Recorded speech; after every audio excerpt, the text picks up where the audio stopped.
Good afternoon, and thank you all for joining us today in our discussion on the importance of specialist legal and tax advice when preparing wills and applying for probate. So my name is Priti Shah, and I'm one of the partners in the private client department of OGR Stock Denton LLP. We are a full service law firm with a full offering based in North London. Our private client team consists of 7 solicitors, 2 chartered tax advisors, and a number of us also hold the STEP qualification. I'm joined today with my partner, Richard Denton, who is also the head of the department and the managing partner of the firm, and 2 of our senior associates, who are Tim Crook and Jamie Romer. So from our perspective, the reason we wanted to bring this webinar to you is that between us, we've seen numerous cases where documents have been drafted poorly and bad advice has been given, which has resulted in the client losing lots of money, not just in terms of trying to remedy the situation through legal fees, but also having to pay inheritance tax unnecessarily. Had they been to see a specialist firm, perhaps that could have been avoided. So that was the reason for going with this theme and this topic with you. What we will do is we'll share some of our experiences with you, give you examples of where people have encountered such unfortunate incidents, and also maybe try and dispel some common myths that people have about wills and probate. So Tim, if I may kick off with you, given this current climate that we're all dealing with COVID-19, in your experience, are there any specific considerations that we need to bear in mind, both in terms of taking instructions and for execution of wills? Hello, good afternoon, everyone. There certainly are. I mean, in order to make a valid will, first of all, you need to be an adult, so that's 18 years or older. Secondly, you need to have mental capacity. So that means that you need to be able to understand and appreciate what you're doing by making that will and understand what's set out in the will. Where there's any doubt about someone's capacity, particularly if they're elderly, we would always recommend that a medical practitioner gives an opinion confirming that the individual has capacity. That may cause a bit of difficulty at the moment, obviously, with people being in lockdown, although we do know that there are several medical practitioners who will give or carry out assessments online over Zoom or something similar, and will give an opinion on someone's capacity. So it is possible to get that opinion even in the current situation. And then having established that someone is able to make a will, you then need to ensure, once it's been drafted, that it's executed properly. So in order to validly execute a will, first of all, it needs to be signed by the testator, or the person making the will, and then it needs to be witnessed by 2 independent witnesses, and those witnesses need to be physically present at the time the will is signed. As you can imagine, that does potentially cause issues in the current social distancing world we live in. However, there are ways of getting around it. We've certainly worked with several clients recently on ways where, or with helping them sign their wills correctly. So for example, we've had a situation where we've had the witnesses looking through a window at the testator signing the will inside, and then the will is sort of left on the doorstep for the witnesses to sign. We've had other situations where the testator signed the will on the doorstep with the witnesses at the end of the drive watching the testator, and then again, once the will is signed, the will is left for the witnesses to then come and add their signature. So it's certainly possible to validly execute a will in the current COVID-19 world, but it's just a bit more tricky than usual and requires a little bit of imagination. I think, Tim, absolutely. I was just going to jump in and say, in addition to that, I think my concern would be, and one of the concerns I think that will arise out of this, of course, is that people are going to take shortcuts. I think people are going to say, how's anyone ever going to know that the witness was present. So they're going to sign the document because they want to get something done. They're going to rush the will, get it all done, signed up, and then eventually they'll get someone that can just attest to it. Well, one of the things, obviously, that I'm going to do if I'm advising a client as to whether the will has been, executed correctly, whether or not the person had capacity, is I'm going to, particularly if the date on that will is the current period, I'm going to want to know that the witnesses were actually present. And that's one of the things that we're going to look for. So we're going to look for an affidavit from witnesses to confirm that they're present. And I think it's going to lead to a lot more problems when it comes to executing wills correctly and proving that they've been done. And I think that's going to lend itself to quite a few cases coming up in the future. So I just wanted to add that. Thanks, Richard. Given these do you think that because we're going to end up in a situation where we're going to have a lot of people who unfortunately are going to pass away and are just not going to get round to making a will properly? Yes, well, to be honest, Priti, and good afternoon to everyone, a will is the type of thing that people tend to put off anyway. They just can't bear to think about it. And if people have been putting it off, the coronavirus came out of nowhere and struck fast. So people who had been, I'll deal with it later. They were thinking, I'll deal with it in the summer holidays or something like that.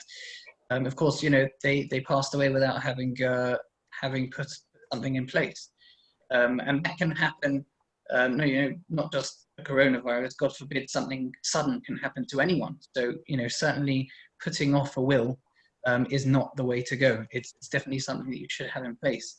But of course, given the current state, people have passed away without putting their will in place, they're going to have to rely on the intestacy rules. And the intestacy rules are not going to provide probably anywhere near what they would have wanted had they sat with a professional and prepared a will. So just very quick examples of how the intestacy rules aren't great. The first thing to be aware of is where there's a spouse and children, the law actually gives the first £270,000 to the spouse, and the rest of the assets are split equally between the spouse and the children.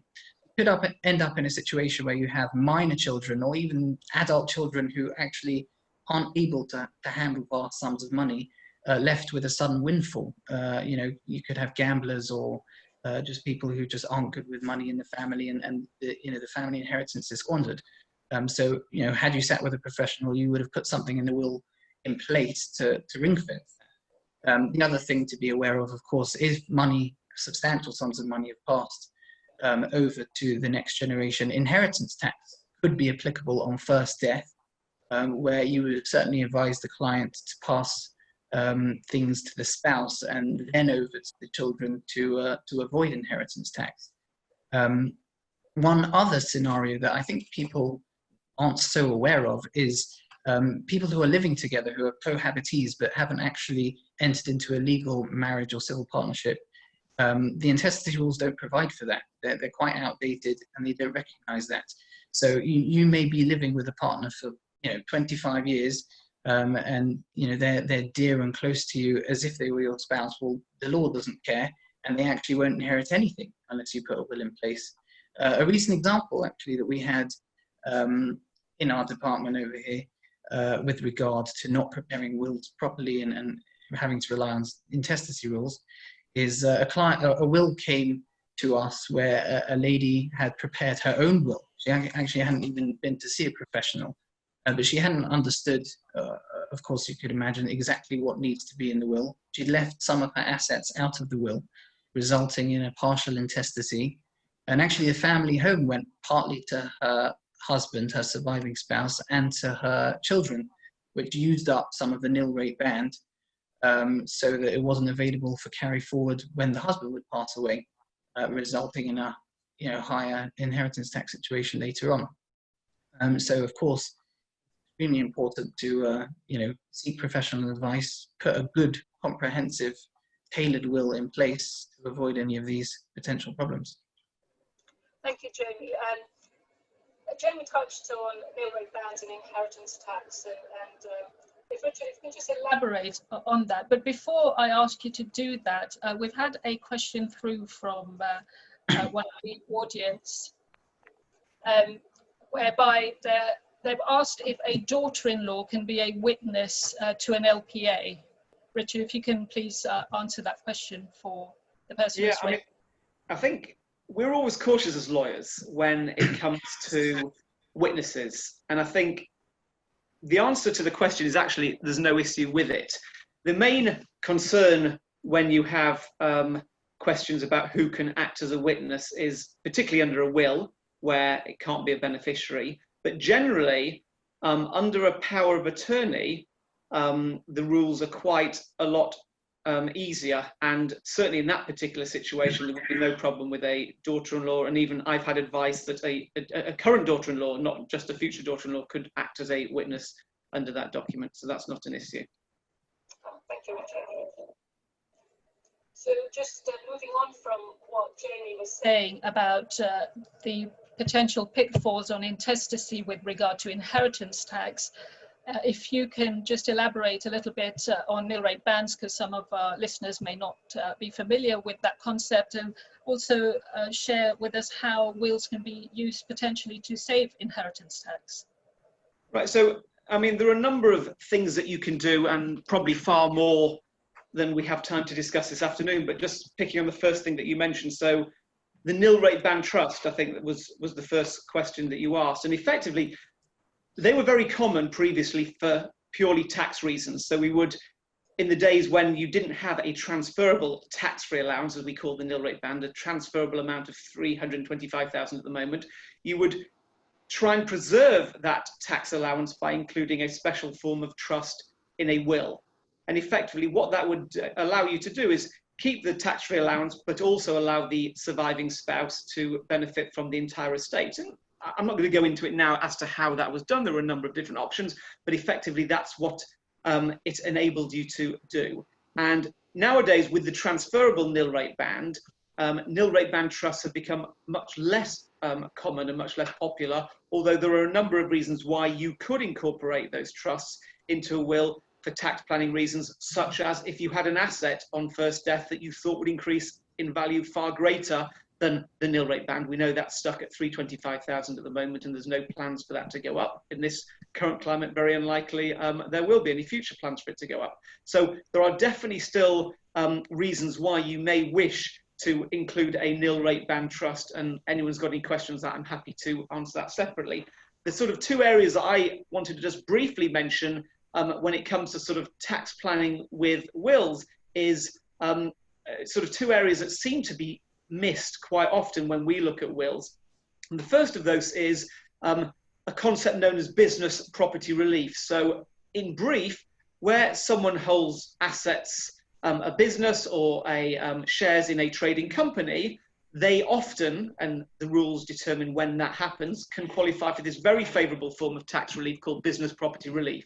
And where that applies, effectively, the rate of tax that applies to that asset is a rate of 0. So obviously it's a very valuable asset to hold. If someone dies with a basic will, simply leaving these trading shares, let's say in a company, to a surviving spouse, and on the death of the first to die, the surviving spouse either has an obligation or wishes to sell those shares in accordance with terms under a shareholder agreement, they change what could possibly be a very tax efficient asset possibly into cash, which obviously then brings the full value into their estate at a rate of normally 40%. If instead the will was structured to include a discretionary trust, whereby those shares go into the trust, because of the special rules that relate to those shares, there's no tax implications of the shares going into the trust. If the decision is then made that those shares should be sold, the trustees of the trust can make that decision. The shares are exchanged for possibly cash, and now the full value of the shares is held in a fully discretionary trust under the will trust. The spouse can benefit from that, but the full value is not brought into their estate, remains fully outside of their estate. Now, obviously, trusts have their own tax regime and their own complications, so people would need to take advice and understand what that means. But the use of trust to preserve the benefit of business property relief is a really important way of planning. And the second thing I briefly wanted to touch on, and again, I don't see very much of it, but it's something we've used quite a lot, is the use of charity when it comes to leaving assets, particularly on a second death, because as some of the audience may well be aware, the rules state that the net chargeable estate after the use of all tax-free allowances, that would include the nil rate band and the residential nil rate band, can pass to charity. 10% passes to charity, you get a reduced rate of tax on the rest of the chargeable estate of only 36%. We often will take our clients through the maths and show them the impact that has. And effectively what normally happens is that you have a situation, particularly where clients are looking to give something to charity, that by increasing the amount you give to 10%, you can actually achieve a saving for your beneficiaries, because the revenue end up being the people that pay the majority of the money over to the charity by the saving of tax that you achieve. And that's something that we always look at for clients, either in their will, or actually we've done it on a number of occasions now through variations on estates where smaller amounts had gone to charity, and by varying it, we'd ended up saving a substantial amount of money for the beneficiaries themselves and obviously benefiting charity. So they're just a couple of ideas that may help when planning wills and when thinking about how to save tax. The only loser then ends up being the revenue. Absolutely, absolutely. But the revenue obviously are fully on board with the idea. It's totally legitimate tax planning, and I think it's important that clients are made aware of the possibility. Just talking about trust, Jamie had an incident where a trust was set up in quite an inflexible way. Yeah, I did, Priti. Client came to see me to try and fix the mess that he was in, whereby a will was prepared for his late father, leaving a life interest for his mother for the property, the family home. So she was going to get it, or she was going to be allowed to live in the property for the remainder of her life, but it wouldn't pass outright to her. And on her death, it would pass to this child who had come to see me. Unfortunately, his mother had lost mental capacity and had gone into a care home, but the will was completely inflexible in the way that it had been prepared. There was no option to terminate the life interest and pass the ability to live into the home over to the child. So he was left in a situation where he had an empty house and his mother was living in a care home, unable to benefit from that house, and he was unable to benefit from that house either. He couldn't move in, he couldn't rent it out, he couldn't do anything because he didn't have the right to it yet. We were able to salvage the situation for him, but you know, it's not a common situation, so it's research and niche documentation to be prepared for him at expense and time delay. Had there been a fully flexible life interest put into the will in the first place, it could have just simply been terminated by the trustees. So yeah, good planning and good preparation and good drafting is utmost importance. Thank you, Jamie. Just touching on what you were saying earlier, Richard, about people and the execution of wills and saying, oh, well, no one's going to know, how are they ever going to know that it wasn't done properly? You know, what's your experience been about wills being challenged? I mean, the answer is that it's, I think, something that's going to happen more and more. And you know, there is a concept, obviously, under English law, which you don't get in all jurisdictions, of what's called testamentary freedom. And there's a particular sort of area, I think, that might be interesting for the audience just to understand in that regard. And I'd quite like to sort of just explore this with you and just talk about a particular case I've got on at the moment. And that is that because we have testamentary freedom, people think that they can do anything that they want, and that avoids a challenge under the will. That isn't strictly true, and as many of the audience will be aware, we have provisions for family independence. There's a 75 Act that allows a dependent to bring a claim against an estate. And it sort of touches upon what Jamie said, because what often happens in particularly a second marriage situation is that you have potentially children from each of the first marriages where a couple have both been married before. And whilst they have no issue with the survivor having some benefit during their lifetime, in most cases, and it's not always the case, in most cases, they want their own children from their first marriage to benefit. So what you get is you either get a situation where the client will leave assets directly to their own children and only certain assets to a spouse, or in my view, and Jamie's touched on it, with these life interest trusts, you leave a life interest for the survivor. There's no tax because of the spouse exemption, and you can then plan on second death for assets to pass. The difficulty with that is, of course, is that, and my experience is very much this, that often they don't want the life interest to stay in play very long, or they certainly don't want it to stay in place for very long in relation to a significant number of assets, because the sooner you bring the life interest to an end, the sooner you can get the clock running to try and save some tax. The normal rules of 7 years apply when assets come out of the trust. So what happens is that they'll put some provision in place, and I've got an example of this very recently where we advised the client that leaving their half share of an interest in a property absolutely to a spouse and only an annual income that would amount to circa £30,000 to the surviving spouse of a second marriage of 15 years simply was not going to be sufficient to avoid a claim being brought. Their view was, this is what I want, this is what I would like to achieve, and I've discussed it with my spouse and they're not going to challenge the will. We were very concerned about a challenge being brought, not because of undue influence or lack of capacity or anything, but simply because of the 75 Act and the fact that the spouse would probably feel that they hadn't been treated fairly. And lo and behold, unfortunately, the individual died and the claim was brought. And effectively, on a £4 million estate, the surviving spouse, who, as I say, originally was going to get half of a property worth £500,000 in their pocket and £30,000 per annum for a number of years, ended up walking away with half of the property and £1.3 million. Now, that absolutely went against what was intended. Had the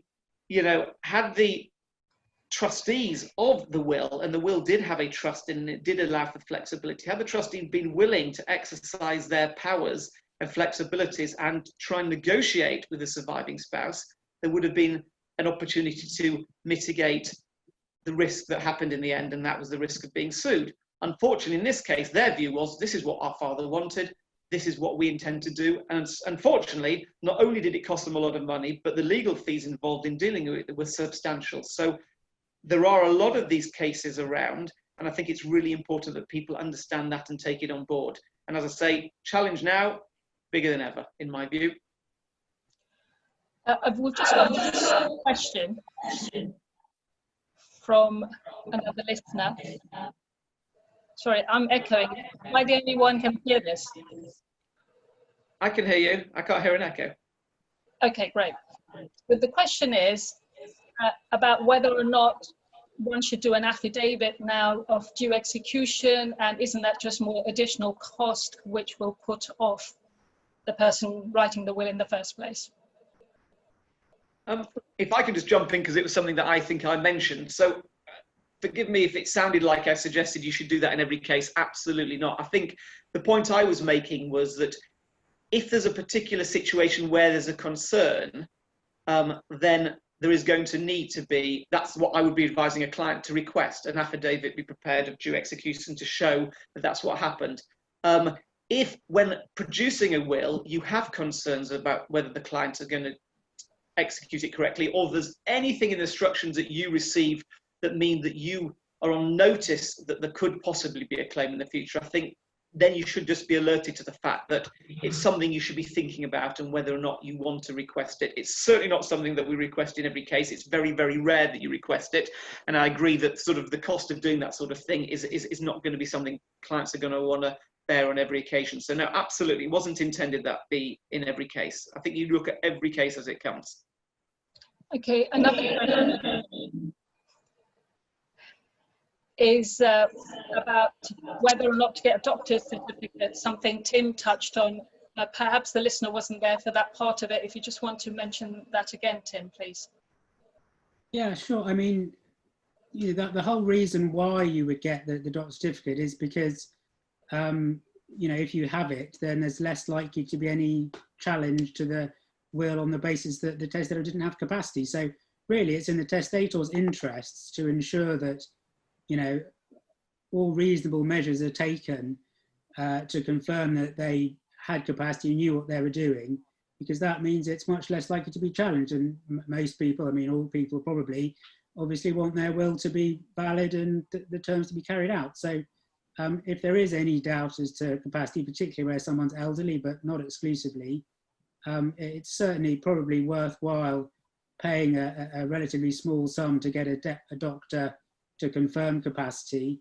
And that may well, you know, save a lot of trouble and heartache down the line if someone chooses they wish to challenge the will.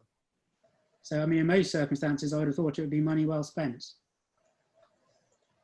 Okay, I just wanted to ask you, Tim, I've had a number of clients who have asked about putting their home into a trust and therefore saving inheritance tax and potentially care home fees. Is that something that you've had to deal with recently? Yes, I mean, the clients quite often ring up and think that, you know, there's various very simple things you can do to avoid significant amounts of inheritance tax. Unfortunately, usually it's not quite that simple. In the example you gave of gifting the home, the family home, to a trust, you certainly could do that, but there'll be a couple of very important tax issues to be aware of. The first is that if you gift your home to a trust but continue to live in it, then it continues to be treated as part of your estate for inheritance tax purposes. So something called reservation of benefit. So if you give something away but continue to benefit from it, then it's still treated as forming part of your estate. So in that example, you could give your property to a trust, but in fact, it probably wouldn't be any benefit from an inheritance tax perspective. And in fact, it could make the position even worse, because not only is there the inheritance tax potentially payable on death, depending on, you know, the value of the property and what other transfers have been made, there's potentially also a tax charge on the transfer of the property into the trust in the first place. So in actual fact, you may find yourself in a sort of doubly bad position, with one, the value of the property being in your estate, and two, you've had to pay an extra tax charge on the property being transferred into the trust. So generally speaking, that's not going to be a good idea, and it's not going to be beneficial for the vast majority of people. I'm just looking at some of the panelists' questions about paying rental income for that occupation. Richard, is that something you want to address, please? Yeah, I mean, the answer is that if you can avoid reservation of benefit, so for example, if you do decide to pay a full market rent, there is the potential to avoid reservation of benefit. I think there are a number of issues that are associated with that that make me nervous. Number one, obviously, the rental income is, as it sounds, income that has to be potentially declared together with other income for income tax purposes, and depending on what rate you're paying and for how many years you're paying, a lot of the good that you're doing with the inheritance tax, you know, could be undone, or someone may not simply be able to afford to be able to pay that level of income. And it's really important, and people have to note this and they don't realize that literally on an annual basis, you need to make sure that you're paying the full market rent. You know, for 20 years you pay it, and in the last year you pay something that the revenue can attack as not full market rent, all the good can be undone. And it has to be paid for the rest of your life. And of course, capital gains tax is an issue, because once someone has given away their property and merely occupy that property, and this is assuming there's no trusts involved, then you have a capital gains tax issue on that asset, because it's no longer going to benefit from principal private residence relief. And of course, from a totally non-tax perspective, I'd always be concerned that the person whom I've gifted the property to could have matrimonial issues, potentially financial issues of their own. And of course, you could end up without a roof over your head, or without the roof that you wanted to have over your head. So there are a number of issues that are associated with that. And generally, I'm a little bit wary about it. There are opportunities where someone shares, for example, and moves in, and there are sharing arrangements that can work. And again, it's worth taking on advice if that's going to apply to you. But I am nervous. Okay, let's move on to powers of attorney, if I may. So I think the common question that we all face is, I can do this online. Why do I need a professional advisor to help me with this process? Richard, you've had some experience quite recently. Last week, you were telling me that you met a solicitor client who asked you that same question. So how did you deal with that? Well, they're obviously always my favourite client because they know exactly what they're doing. I mean, the issue is that the system is intended to allow for people to do it themselves. And the truth is that at a certain level, people can. The problem is, it's what you don't know when preparing these things that's the issue. So just from a conversation that I had with my particular client, having been certain that he wanted both of his children to act as joint attorneys, should the surviving spouse be incapable of acting, or the spouse, each spouse, be incapable of acting, we went through a whole conversation as to what that might look like, what something might, what might happen if, you know, one of them, if something happened to one of them, if they have a disagreement over things. In this particular case, neither of them were married, and then he started to become concerned as to what would happen if they got married to someone that perhaps they didn't approve of. And we ended up in a position where he's actually gone away to think about what he wants from his power of attorney. So that's one particular issue, that if you're doing it yourself, you're not going to think about the possible ramifications that has with it. But then there are also other issues. There are a number of different things that we will always raise with clients that they simply won't be aware of. For example, the industry, that the financial industry woke up probably 3 or 4 years ago and realized that people were acting under powers of attorney illegally, because there was no justification for taking instruction from an attorney under a lasting power of attorney unless specific wording was included there.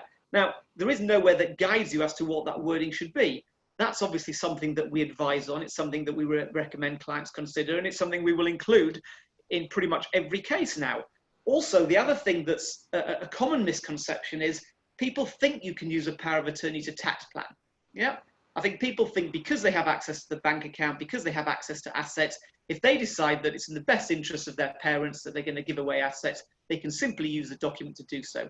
That is an absolute abuse of the power. So what can you do to try and get around that? Because obviously there are certain situations where perhaps it would be appropriate. Well, first of all, the only thing you can do is, if you feel that there's a situation where you want to make gifts, it has to be an application to the Court of Protection. Yeah, the court, most importantly, are going to assess, is the donor of that power can afford to give away the assets that you're suggesting that they give away. It's going to depend on longevity, depend on potential costs of care and how long that's going to be required for in the future, and they will make a decision on that ground.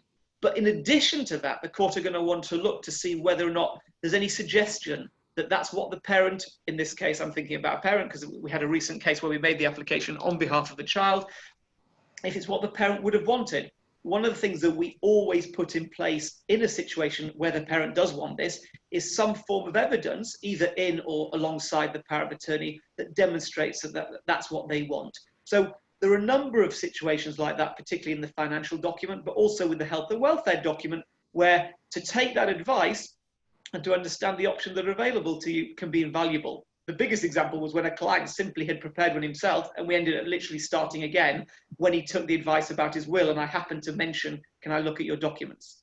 And we literally started it again. So it's worth taking advice up front. Jamie has recently had a case where he had to look at somebody's power of attorney, which failed because the appointment was held jointly. What did you have to do, Jamie, in that situation to overcome that difficulty? Yes, Priti, that's right. That was quite a sad situation, actually. Somebody prepared a lasting power of attorney on their own. You know, I can just do it online. But they misunderstood what the word jointly meant.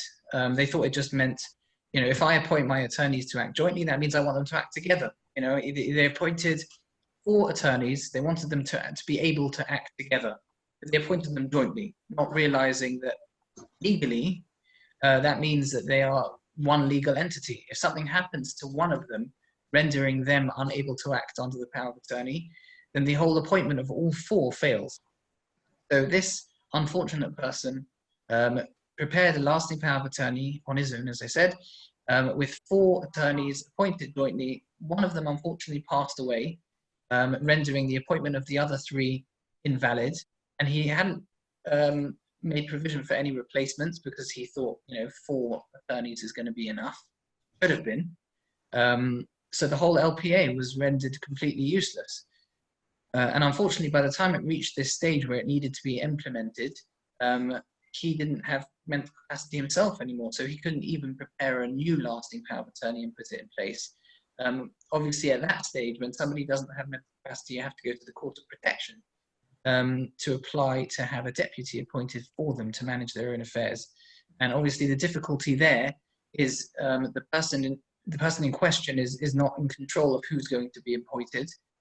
Whoever is appointed is going to have much less flexibility because they're going to need to fulfill quite a lot of requirements for the court on an annual basis. And they're going to have to request things and ask for approval of the court much more often than if they were acting under a lasting power of attorney. And also, it's extremely expensive to go through such a procedure, and it takes a long time. One of us recently had a case where an application had been put into the Court of Protection to appoint a deputy. Actually, it was to make a gift for the person in question. And unfortunately, because the Court of Protection was taking such a long time, the person passed away before the answer before the answer was given. So it's definitely best to just get the advice and put in the more simple but effective document in the first place, and not have to go through all the fixing afterwards. Whilst I've got you, Jamie, can you also just elaborate on the difference between personal and business LPAs, and when might you have 2 separate documents rather than 1? Yes, absolutely. So that's another issue which people aren't overly aware of. If you've got business affairs, you may wish to have a different lasting power of attorney prepared to manage your business affairs. You might not want the same people to run your business affairs as your personal affairs. But it's not necessarily the case that you want to. It really depends on your own specific circumstances, what kind of business you run, how aware of your business affairs your family or close friends might be, and whether there are other agreements in place already. So our company and commercial department will always assist us with this and work closely with us on this one to analyze your perhaps shareholders agreement or partnership agreement to see whether mental incapacity is already taken care of. You might not need a document in place. It might already be regimented for. I recently had a client who came to me just saying, I need 2 powers of attorney, please. I want 1 for my personal affairs and 1 for my business affairs. And on examining his situation with him, I came to the conclusion that he actually didn't need both. He just needed 1, because the same people that he trusted to manage his personal affairs could quite capably manage his business affairs. So it's all about getting the facts and not overcomplicating things where necessary. Of course, if you do put both in place, it's important to ensure that they don't overlap and contradict each other or make things unworkable. So it really depends on the scenario, and taking advice is key. Thank you, Jamie, for that. I think I'd like to move on to the third part of this webinar today, which was about probate. Again, Richard, in the same way as a client can do their power of attorney themselves, they can also apply as executor for probate, or just try and deal with the administration of the estate themselves. Richard, what do you have to say about that? I mean, yeah, Priti, you're absolutely right. Again, the system is intended to allow a lay person to deal with it themselves. And inevitably, there will be certain situations where a very simple estate could be dealt with by a lay person, and particularly if there's no tax at all and there are no complications, they may well, even if they don't get everything right, get through the process and not have suffered any loss. Our experience, and we often pick up the pieces actually where something has gone wrong, is that at each stage of the process, and I regard it as a 3-stage process, but at each stage of the process, there are things that either can go wrong, or that someone that hasn't got experience in dealing with this simply won't understand to enable it to not go wrong. And by that, what do I mean? So the first stage really is always to ascertain values of assets and liabilities. And even at that early stage, particularly if you're dealing with shares in a company or jointly held properties, there are a number of things that the law allows you to do when valuing those items. And from an inheritance tax perspective, the differences between getting that valuation right and getting that valuation simply along the lines of what you think the value is enormous. I think Priti, and you can tell us a little bit later, I think you had a case where that was huge differential between what the client themselves had put in on a return and what you discovered when you went through the paper. So I think just getting the valuation stage right is going to save you potentially more than the cost of actually taking the advice in the first place. You then obviously got the complexity associated with the tax return itself. So that's stage 2 of the process. And there is a return that needs to go often to the revenue, possibly sometimes to the probate office. Again, the rules determine which route you take. But again, the way in which you return the information you've got, and we just recently had an estate where, in fact, someone believed that they could deal with it themselves, and they happened to mention in the initial conversation to me that there were a number of lifetime gifts made. As a result of that simple comment, when we looked into the gifts that were made, we were able to structure it in a way that actually meant that we could have these gifts come out of excess income. And therefore, rather than then pay tax on those gifts, which they'd planned to pay, we managed to save the tax that otherwise would have applied. That takes advice, that takes obviously an understanding of what it is that the rules allow you to deal with. So again, another example of where I think taking advice helps. And then of course, the third stage is the actual application to the court for in the case of a will, grant of probate. And again, the court will often come back with questions, and you need to be able to answer those questions and deal with those questions. And in the case where tax is applicable, you have to show that the tax has been paid. You need to know where you can get the tax from. It's important to understand over what period of time you can pay the tax. A lot of people aren't aware of the fact that certain assets lend themselves to having tax paid over a 10-year period of time as opposed to immediately. So again, I'm a firm believer of you get what you pay for. And I think in many of these cases, there are situations, particularly with the tax allowances and the residential nil rate band, the rules around which are very, very complicated, particularly if someone's moved out of a property or they've downsized on a property, that may still allow you to claim those rules. We saw in a situation where another firm of solicitors actually had misclaimed those rules because they're so complicated. So I think going to the right firm, taking the right advice can actually add value to the proposition and in the end, save money as opposed to the perception that it's simply going to cost you money. I've just got another question. It's about when their mother died 2 years ago. The person and their wife moved into the father's house, and that's in the father's sole name. The old house is now rented out. What will be the implications for inheritance tax and capital gains tax if all 3 of us move and buy a new property under our name, or in the event of my father's demise? In terms of that question, are they talking about on the new property or they're talking about on the existing property? I'm not sure I followed exactly the question. If they're talking about what I referred to briefly before as a sharing arrangement, so they're looking at buying a new property together and they each put in a percentage of the money with a view to each owning a share of the property, then they'll simply own their respective shares in that property. And then, interestingly, when it comes to probate, you can get certain deductions if you've continued living together in shared properties. So if it was 50-50, the value of the first to die wouldn't necessarily be 50% of the full value. So there are particular rules that apply in relation to that. I'm not sure if that was the question that was being asked. That's well, perhaps they can put it again if that wasn't what they were asking. Yeah. I just wanted to touch on what you said about my client recently. Yes, he'd come to see me. He prepared all the calculations and he said, yeah, I know my dad's passed away. I've done everything. We've got to pay £97,000 in tax. And I looked at the papers and I said, well, you haven't claimed some reliefs here. your actual tax liability is £63,000. And immediately he said, I knew I had to come and see you about this. Had he not been to see me, he would have happily paid £97,000. HMRC is not going to say, oh, you know, you can claim these reliefs and pay a lot less. They're going to say, thank you very much. The client himself probably thought he saved on legal fees by doing it himself, but actually hadn't even realized that that exercise would have cost him £35,000.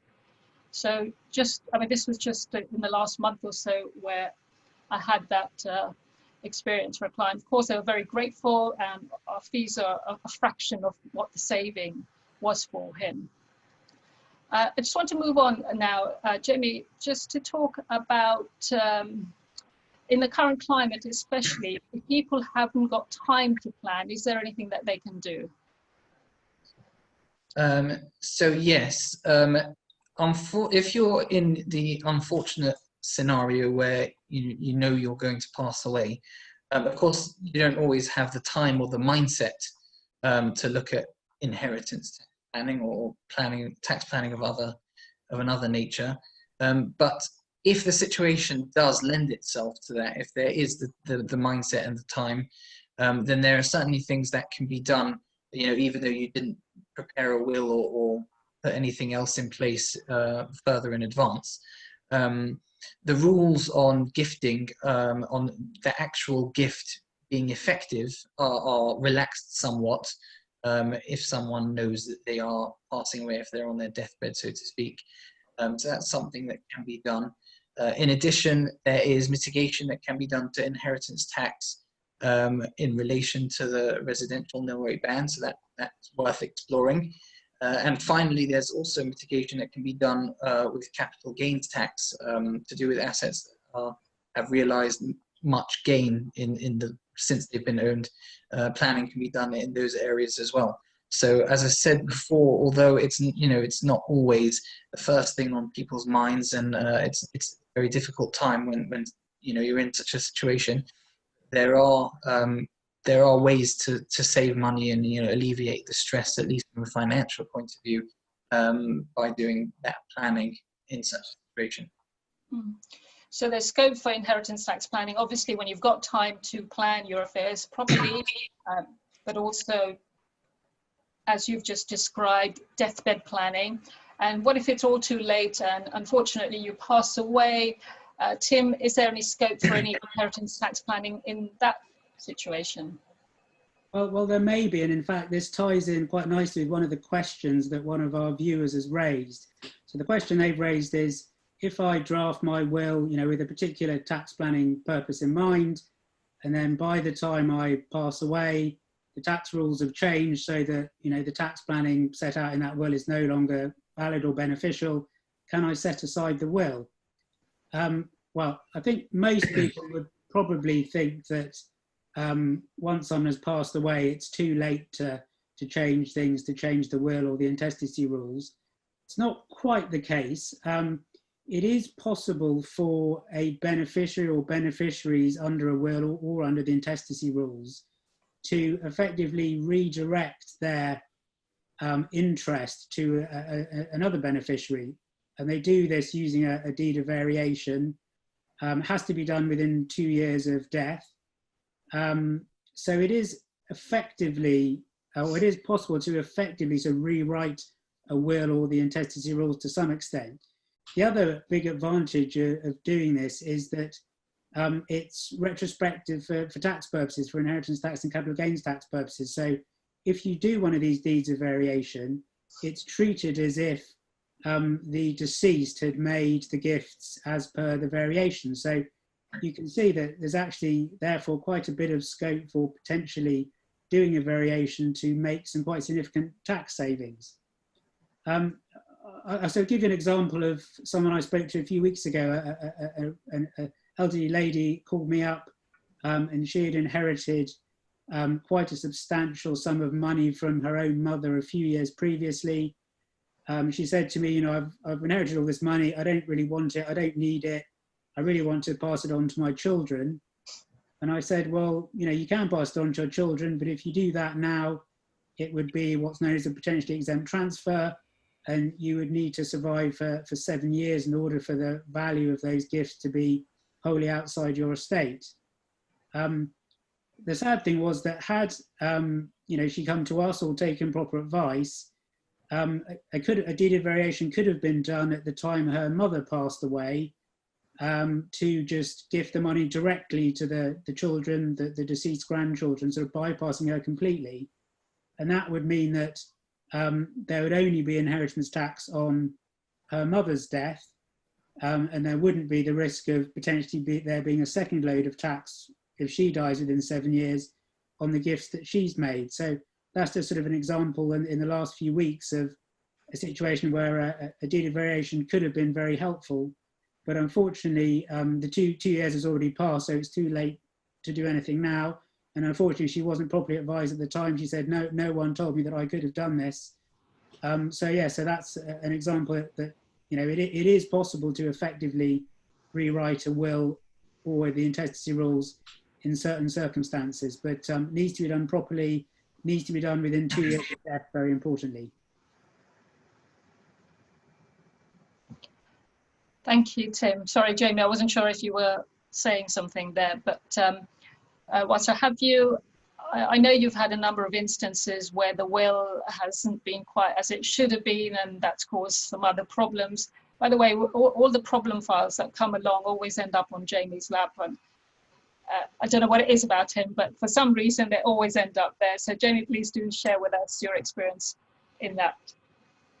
Yeah, some people have all the luck. I'm the guy with all the luck. So yes, last year I had a new client come to me. He was trying to do the probate on his own, and the original will had been lost. It had been prepared by another firm of solicitors. They couldn't find the original will. They had merged and moved, etc. And he was terribly fraught.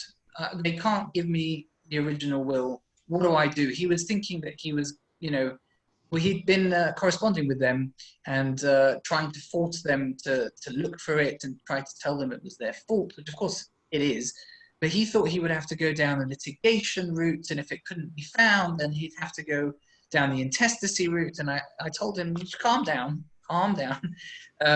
We can prove the copy. As long as you've got a copy of the will, all you have to do is get an affidavit of due execution and you're done. So I saved him all the aggro. I saved him all the fighting with the other solicitors. And of course, they were a bit, negligent in losing, maybe not professionally negligent, but it wasn't a great thing to do to lose the original will, but it can be circumvented. It's not the end of the world. I also had, a number of years ago, a case where the will had been burnt in a fire. And we managed to get a copy of that will through without a problem, even though the original had been damaged. We had to submit the damaged will, which was quite interesting, in a plastic case to the probate registry to show them what the original looked like. They asked for that. There was also another case that I recently had where the clients they prepared the will with us, but unbeknownst to us, they prepared their own codicils. And they hadn't put in a proper attestation clause because, they don't know about these things. They don't know how to draft the documents properly. And when it came to the husband had passed away, we submitted for probate. And the probate registry weren't happy with the lack of attestation clause in the codicil.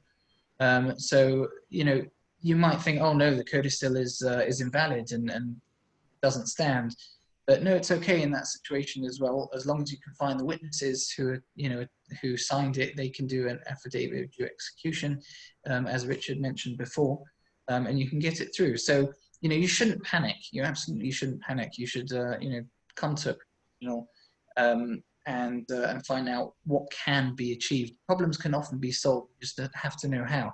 And I just make one more point when I say come to a professional. Then you have to come to a professional who actually specializes in these in our area, and not just a professional who dabbles in it. Because I recently had a call from a professional, I won't mention what profession, who dabbles in probate, and he called me in a panic saying, my clients, I'm doing probate for the probate for them, and they can't find the original will. What do I do? So that's, although it doesn't happen every day, it's a relatively common scenario, and you want to come to a professional who has enough experience and, you know, does it as their day job, just knows how to, you know, solve the inevitable problems that crop up. You don't want them to put their hands up and say, oh, I've never done this before. So definitely a good idea to go to the right professionals who, you know, do it all the time. Jamie, apparently you're the right professional with the approachable face, and that's why all these files end up on your desk, I'm told by one of our viewers. Thank you. There's another question. Richard, will there be a central wills register in the UK? So many clients make wills and they lose it, etc., causes problems at death. What's your view on that? I mean, at the moment, as I'm sure a lot of people know, we have something called certainty, which I've always taken the view it didn't give us much certainty because it's voluntary. And therefore, my concern was always if you register your will with them and someone checks and it's not there, is there an assumption that you didn't do a will? Will it become compulsory? I don't know, is the honest truth. There has been debate about it over the years. There's never been a conclusion on it, and I'm not convinced that they will make it compulsory. I think at the end of the day, it's important when preparing a will that you are, you know, confident where you leave it. We do, as part of our service, look after wills for clients. We always scan the wills into our system, so we also have electronic copies of the signed document, and as Jamie mentioned, that could be probated in the worst case. And we keep them in a fireproof room. So we take reasonable steps, and we have a letter to the client, so the client has a record in their own records together with copies of the document. At the end of the day, I can see why a register would help if it was compulsory, but there is no, at the moment, suggestion that that's the way things are going to go. Yeah, that's all they do. It's saying debate, debate, debate with no solution. Just one final question about powers of attorney. Would you recommend that spouses should have mutual LPAs for both finance and health and appoint adult children as attorneys, irrespective of the spouse's ages? I think many people think LPAs are only relevant for older people. Would you agree with that? Anyone want to volunteer there? Richard?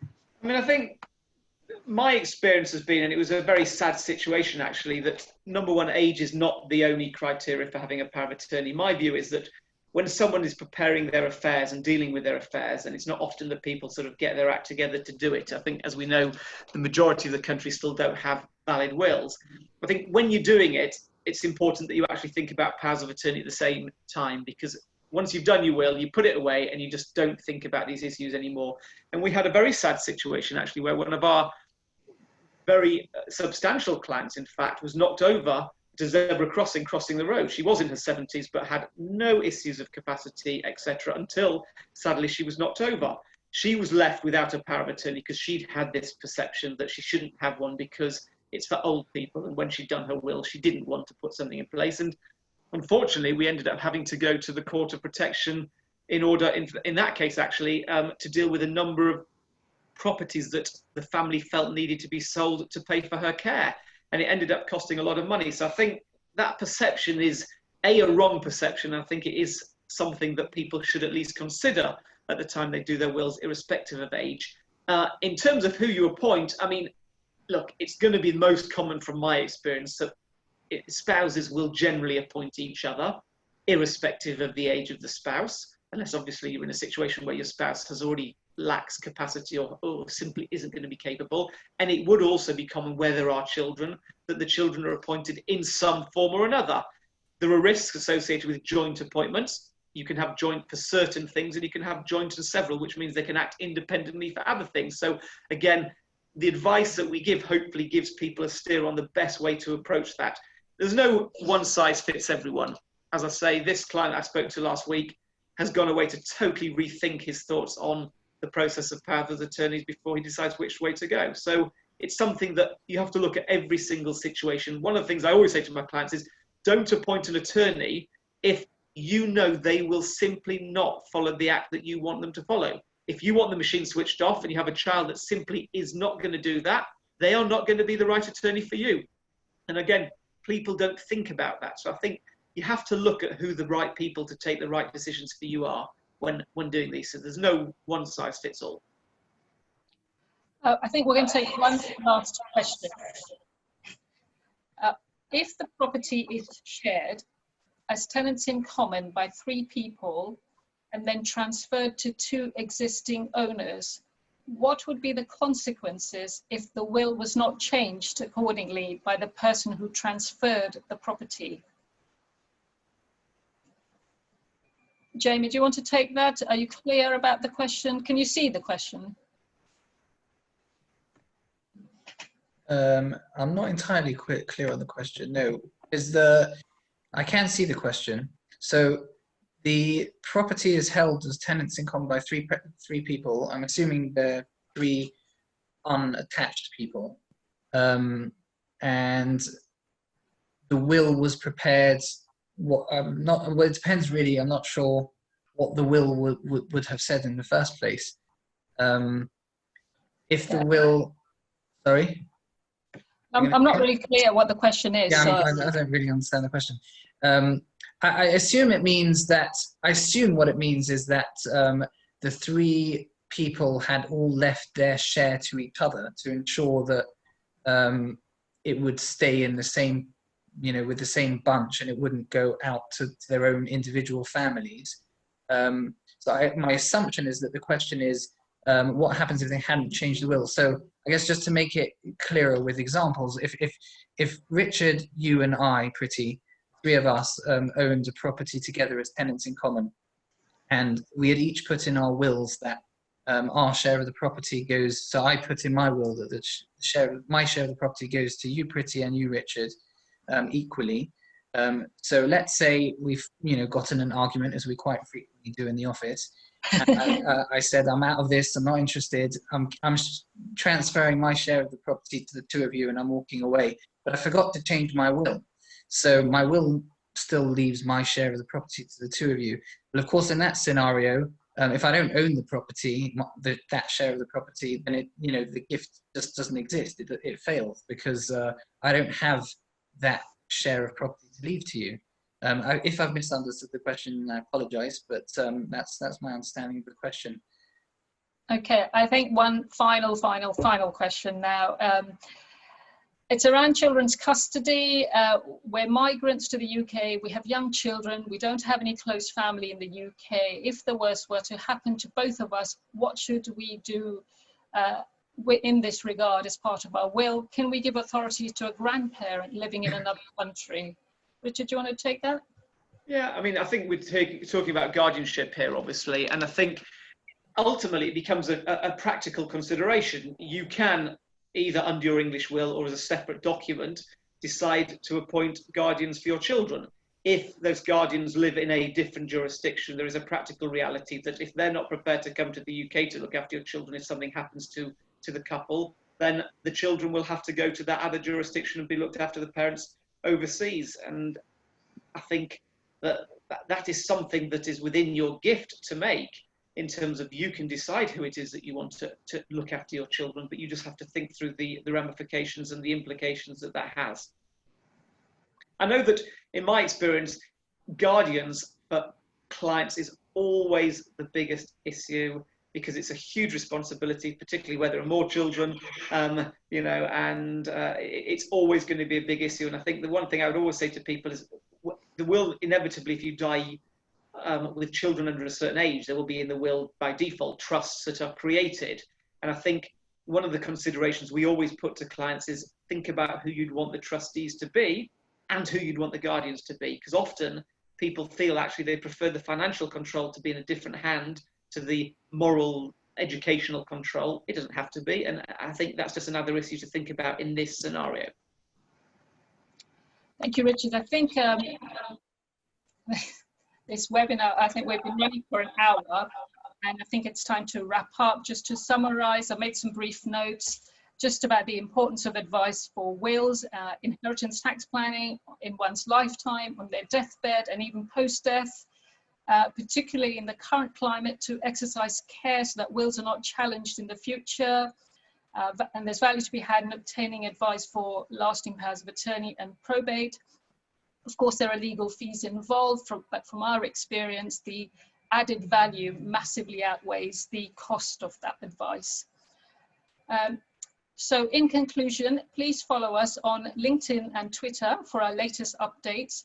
You can also watch some of our previous webinars on our YouTube channel via our homepage, also available to download as a podcast on Apple Music and Spotify. If you have any questions for any one of us individually, please email us individually, or also you can email info@ogr-denton.com. I hope you found this webinar informative, interesting, and we'd love to welcome you to our future webinars. Thank you for really appreciate you taking the time out. Go out and enjoy the sun. It's going to be a scorcher this week, and get your sun loungers out. So thank you very much for coming. Hope you enjoyed it. Thank you very much. And I'm sorry if I echoed too much. My apologies.